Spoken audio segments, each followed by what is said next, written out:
Certamente já ouviste falar de vários tipos de textos. Os textos são classificados de acordo com a sua estrutura e finalidade. Há, por exemplo, textos narrativos, que podem ser as histórias de que vocês tanto gostam, que têm personagens, essas personagens desenvolvem ações e estão inseridas num determinado espaço e tempo.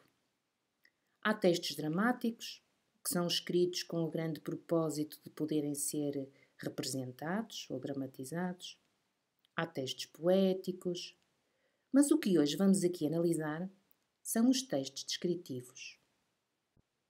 E o que é um texto descritivo? Como o próprio nome indica, um texto descritivo faz a descrição de algo. E o que é descrever? Descrever é apresentar as características. Podemos estar a falar, por exemplo, de seres vivos, uma pessoa, um animal, uma árvore. Podemos descrever objetos, um brinquedo, uma cadeira, uma mala, um porta-lápis, ambientes, por exemplo, aqueles espaços mais fechados como uma sala de cinema, uma sala de aula, uma cozinha, uma garagem. E paisagens, uma praia, uma floresta, um bosque. Quando queremos descrever alguma coisa, temos que fazer uma observação minuciosa, observar com muito pormenor aquilo que queremos descrever.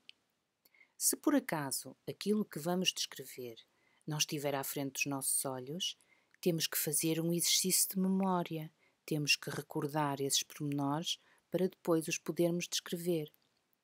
A seguir apresentamos as características desse objeto que descrevemos, podemos acrescentar sensações e sentimentos na nossa descrição e o grande objetivo é criar no leitor ou no ouvinte, se por acaso em vez de ser alguém a ler estivemos mesmo a ter uma conversa direta com alguém, é criar no leitor ou no ouvinte uma imagem, uma fotografia. À medida que vamos fazendo essa descrição, o ouvinte ou o leitor vão criando na sua mente a imagem daquilo que estamos a descrever. Vamos agora fazer uma pequena experiência. Vou pedir-te que feches os olhos. Mas fecha mesmo, não faças batotas, está bem? Depois, à medida que fores ouvindo aquilo que eu vou dizer, tenta formar na tua mente uma imagem. Tudo pronto? Vamos lá. Era uma bruxa muito velha e feia. Tinha olhos grandes e negros. Tinha o cabelo cinzento e usava sempre um chapéu preto com uma fivela dourada e uma fita roxa.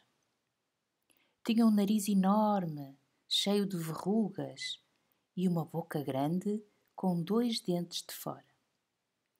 Usava um vestido preto.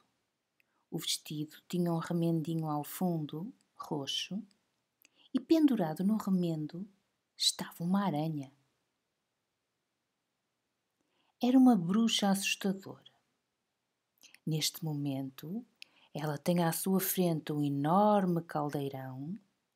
Lá dentro está um líquido verde, viscoso, e ela mexe o caldeirão com uma grande colher para fazer as suas poções mágicas. Conseguiste imaginar a bruxa? Aqui está a imagem que deu origem à minha descrição.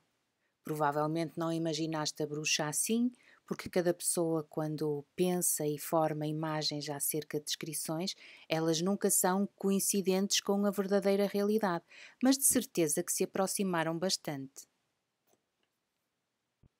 E agora vocês podem perguntar: professora, um texto descritivo pode aparecer dentro de um texto narrativo? Pode, claro que sim, e aparece muitas vezes. Eu vou-vos dar o exemplo de uma história que se chama A Noite de Natal, escrita por Sofia de Mello Breyner. Conta-nos a história de uma menina que se chamava Joana e que, apesar de ser muito rica, não tinha ninguém para brincar. Um dia ela conheceu um rapaz que se chamava Manuel e ficaram muito amigos. Há uma parte na história que parece que o autor faz assim uma pausa, para um bocadinho, para descrever o jardim onde eles brincavam. E então Essa parte é um texto descritivo de uma paisagem. Era uma vez uma casa pintada de amarelo com um jardim à volta. No jardim havia tílias, bétulas, um cedro muito antigo, uma cerejeira e 2 plátanos.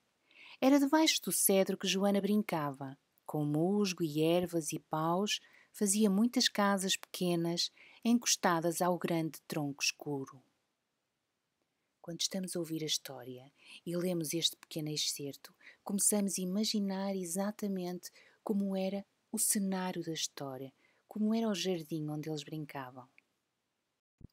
Se quiseres descrever objetos, podes referir o formato, a forma que têm, a cor, o tamanho, o peso, o material ou materiais de que são feitos, os locais onde se encontram. E para descrever lugares, podes referir a sua localização, quais os elementos que estão presentes nesses lugares, as cores, os cheiros, os sabores. Se quiseres descrever pessoas, vais ter que ter em conta os seus aspectos físicos e os aspectos psicológicos. Os físicos são aqueles que nós vemos: a cor do cabelo, a cor dos olhos, o formato do rosto, o peso, a altura, a idade. Já os aspectos psicológicos são aqueles que estão mais ligados à personalidade, ao comportamento, aos desejos, às preferências. Por fim, vou-te ajudar a refletir um bocadinho sobre as marcas do texto descritivo. Qualquer texto descritivo utiliza muito vocabulário ligado aos sentidos. Por exemplo, se tu estiveres a descrever um morango, é natural que tu digas que é um fruto, que é vermelho e que é saboroso. Mas se estiveres a descrever um novelo de lã, podes falar sobre a cor, é amarelo ou azul, mas é muito provável que tu logo a seguir digas que ele é fofo, que é macio. Os verbos estão normalmente no presente indicativo ou no pretérito imperfeito. Lembra-te sempre nas histórias: era uma vez, o jardim tinha muitas flores. Portanto, temos aqui uma grande quantidade de verbos no pretérito imperfeito. E também adjetivos. Tu sabes que os adjetivos são aquelas palavras que dão qualidade aos nomes. Portanto, um texto descritivo precisa de ter bastantes adjetivos. Espero ter-te ajudado a compreender o que é um texto descritivo e agora, mãos à obra, pega numa folha, pega numa caneta e começa a fazer as tuas descrições.